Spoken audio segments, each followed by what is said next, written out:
Well, first of all, at ease, at ease. Let's have a good time. Let's have a good time. And we had an incredible meeting that lasted for about an hour, and you have no idea what we've come up with. You're going to be so happy. You're going to be so happy. I want to just first say thank you for everything, and on behalf of Melania and myself, we had a great flight in, so I want to thank you, honey. Come say hello, honey. Just say hello.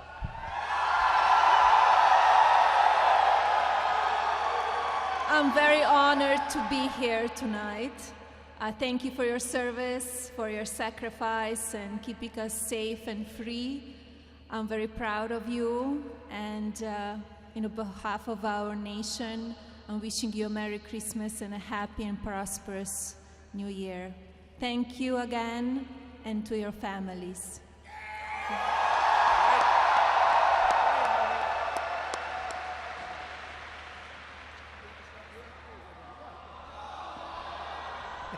Let's let her make the speech, right? Yeah, she's great. Very popular First Lady and a great person. And I want to thank General LaCamera for the incredible job he's done. And I was just saying we had a meeting with him and some of your great representatives. And we have some ideas that are more than ideas that are going to be just, we like to win. Do we like to win? We're going to win. I want to thank everyone at Al Assad Air Base, special people. We came in, we felt very safe coming in. It was a pretty difficult journey in certain ways, but we felt very, very good, very safe. And also, we knew exactly where we were going, and we're going to say hello to you and to wish you all a Merry Christmas and a Happy New Year. Very important. Thank you very much. Great job. So Melania and I are thrilled to be here with the extraordinary men and women of the American Armed Forces, the greatest military, and especially as we get all of this billions and billions of dollars of new equipment that I approved over the last 2 years. You're getting such new equipment, your eyes are popping, right? Your eyes are popping. You're getting the best equipment in the world. As you know, it was being very rapidly depleted, and it wasn't good, and we weren't going to let that happen to you or to our country.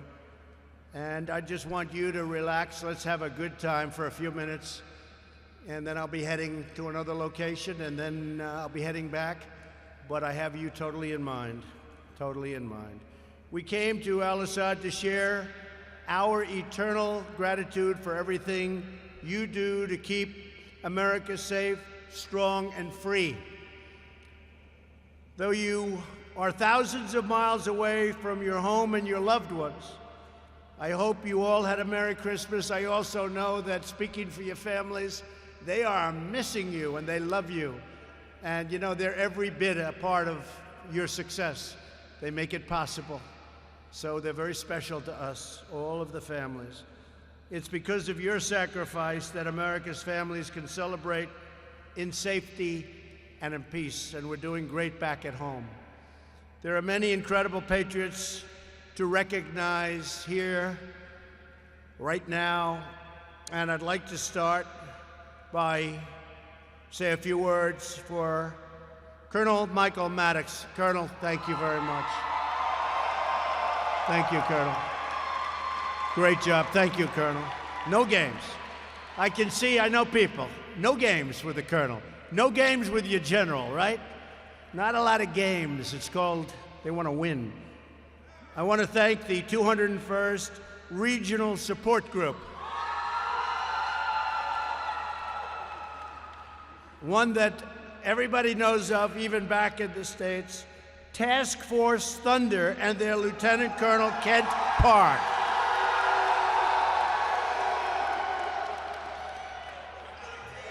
There's a reason for that name, Thunder, isn't there? The 443rd Air Expeditionary Squadron and their great commander, Major Dicey Ritz. Where is Dicey? Thank you. Great, fellas. Great.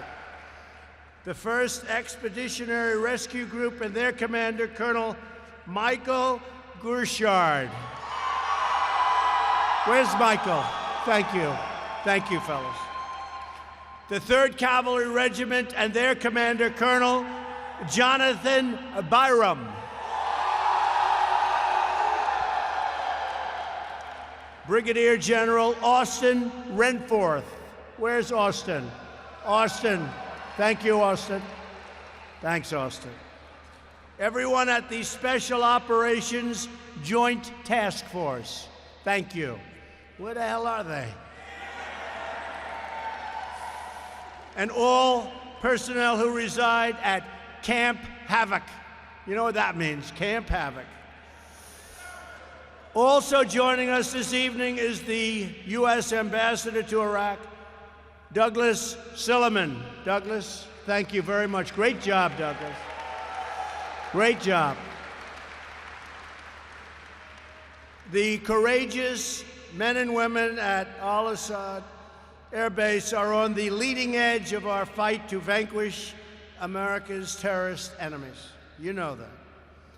The other reason I'm here today is to personally thank you and every service member throughout this region for the near elimination of the ISIS territorial caliphate in Iraq and in Syria. 2 years ago, when I became president, they were a very dominant group. They were very dominant. Today, they're not so dominant anymore.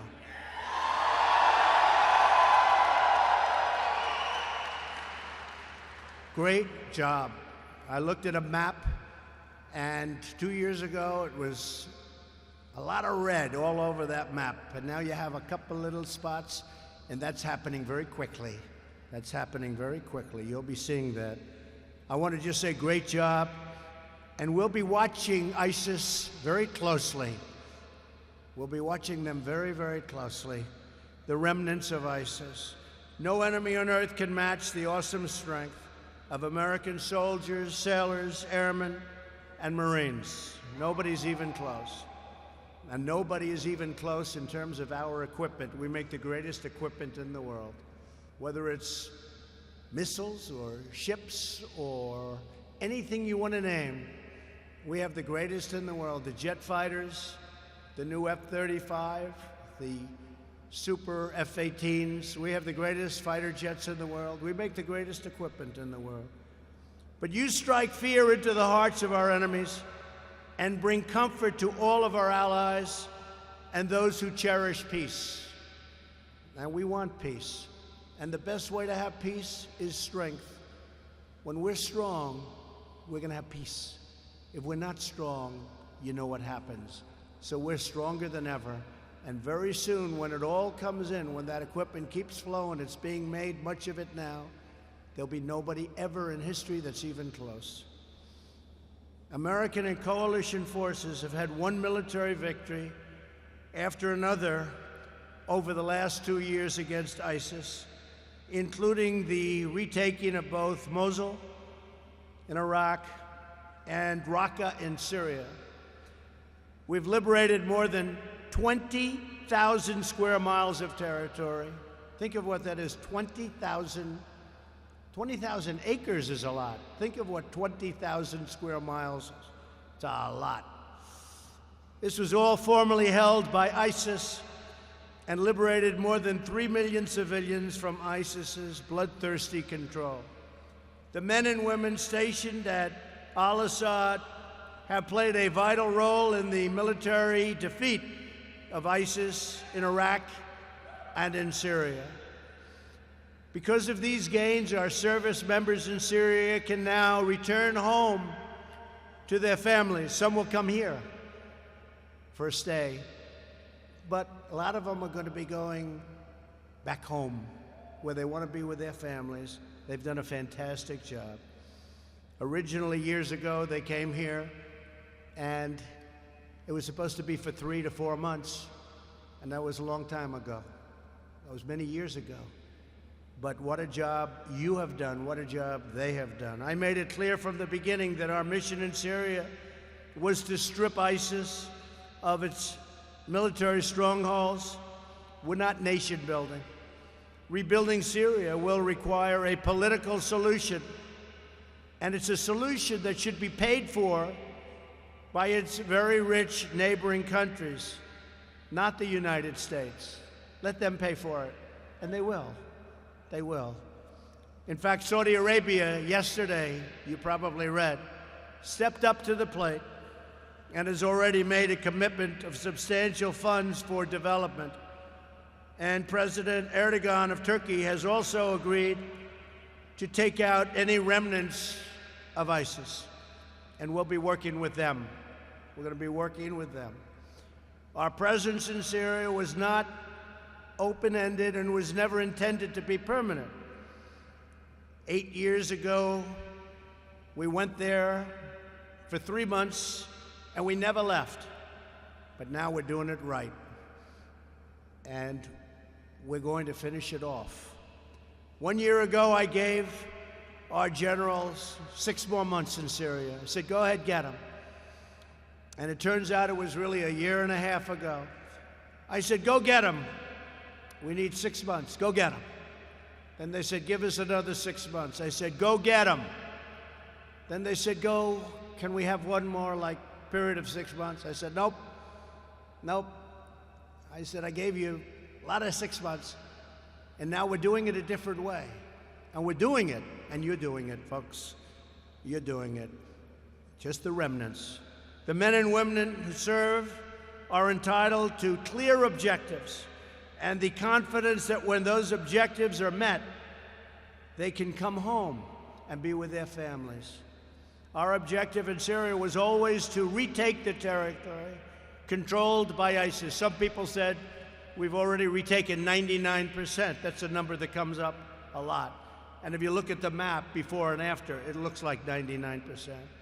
Now that we have done so, the nations of the region must step up and take more responsibility for their future. And also, they have to confront those remnants of ISIS and take them out very easily, if, after we're totally finished, they're even left at all. There will be a strong, deliberate, and orderly withdrawal of U.S. forces from Syria. Very deliberate, very orderly, while maintaining the U.S. presence in Iraq to prevent an ISIS resurgence and to protect U.S. interests, and also to always watch very closely over any potential reformation of ISIS, and also to watch over Iran. We'll be watching. While American might can defeat terrorist armies on the battlefield, each nation of the world must decide for itself what kind of future it wants to build for its people and what kind of sacrifices they are willing to make for their children. America shouldn't be doing the fighting for every nation on earth, not being reimbursed in many cases at all. If they want us to do the fighting, they also have to pay a price. And sometimes that's also a monetary price. So we're not the suckers of the world. We're no longer the suckers, folks. And people aren't looking at us as suckers. And I love you, folks, because most of you are nodding your head this way. We're respected again as a nation. We're respected again. America is safer and peace is more possible because of the incredible courage and devotion of every patriot here tonight. Some people say, well, maybe somebody comes from the area and they hit us on our homeland.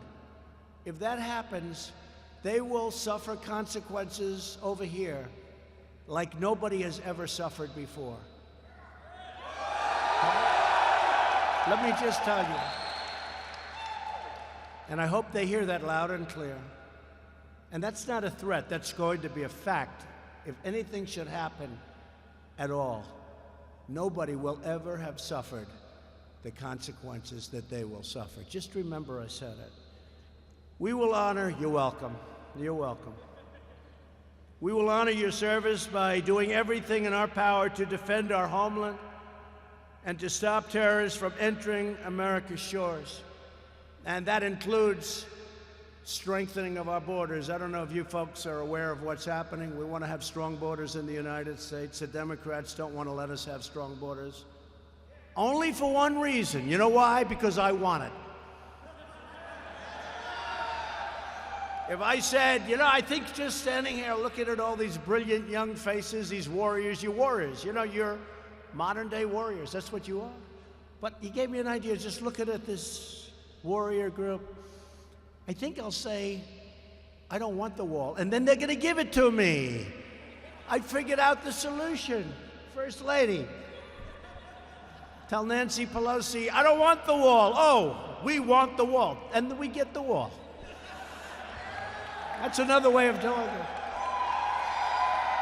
That's another way of doing it. Now, we have to have it. And, not only human trafficking, drugs, illegals, a lot of criminals, bad records. We've seen murderers come in through you saw what happened with the caravan, as we call it, caravan of thousands of people.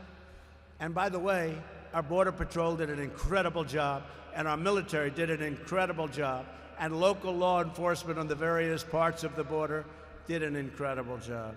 And those caravans are slowly breaking up, and they're going back where they came from, and they have to come into our country legally. And that's what you're fighting for. When you think about it, you're fighting for borders in other countries. And they don't want to fight the Democrats for the border of our country. Doesn't make a lot of sense. At this sacred time of the year, our thoughts turn to the American heroes who gave their last breath in defense of our country, including the 7 brave souls who perished last March on the Jolly 51 rescue helicopter. You know exactly who we're talking about. Some of you were great friends of theirs. Through their incredible sacrifice, our fallen heroes have achieved immortality. That's what it is. It's immortality. Immortality.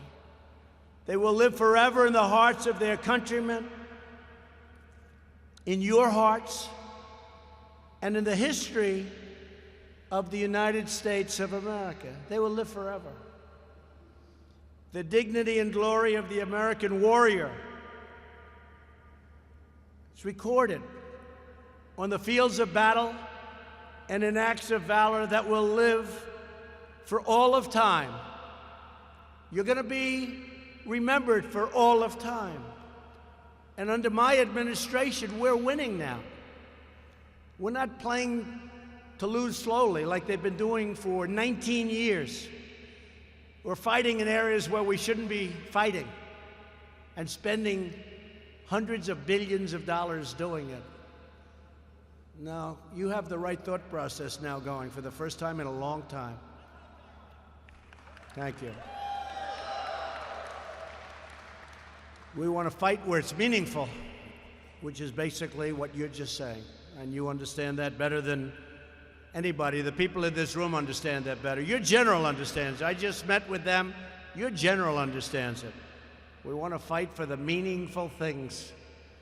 No force in history has done more for the cause of justice and peace. I want each and every one of you to know that we will always protect those who protect us. You protect us. We are always going to protect you.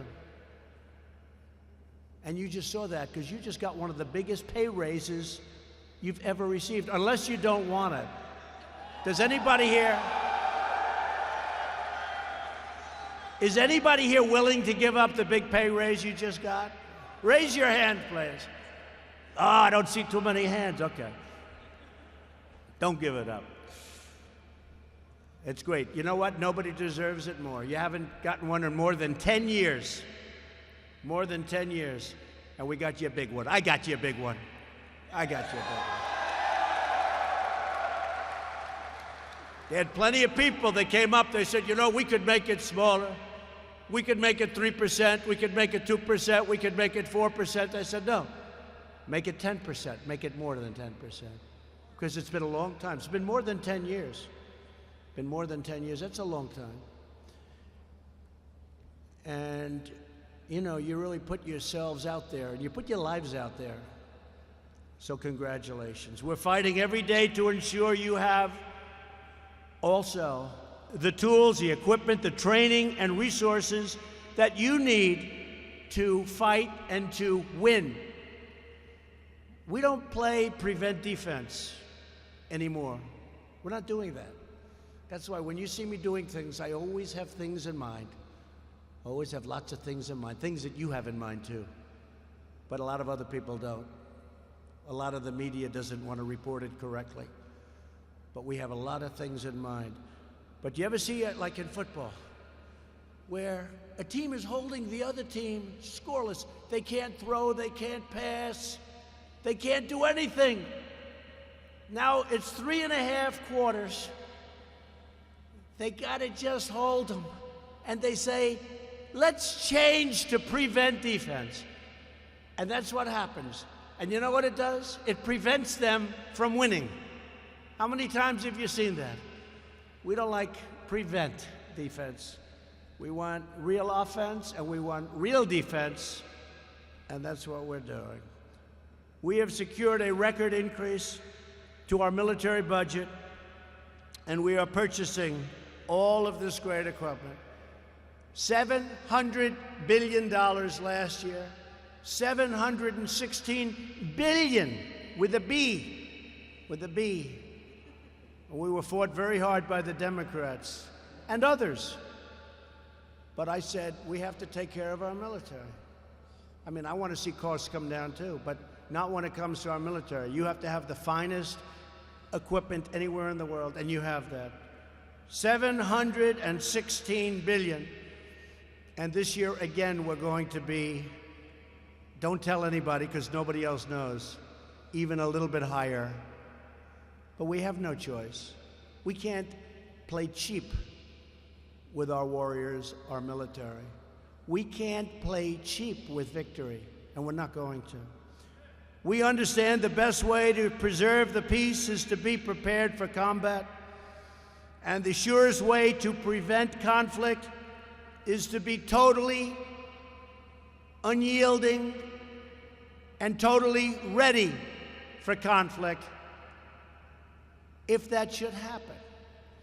America is a peace-loving nation, but rest assured, if we are forced to fight, we will engage the enemy with overwhelming force like never before, like nobody's ever seen before.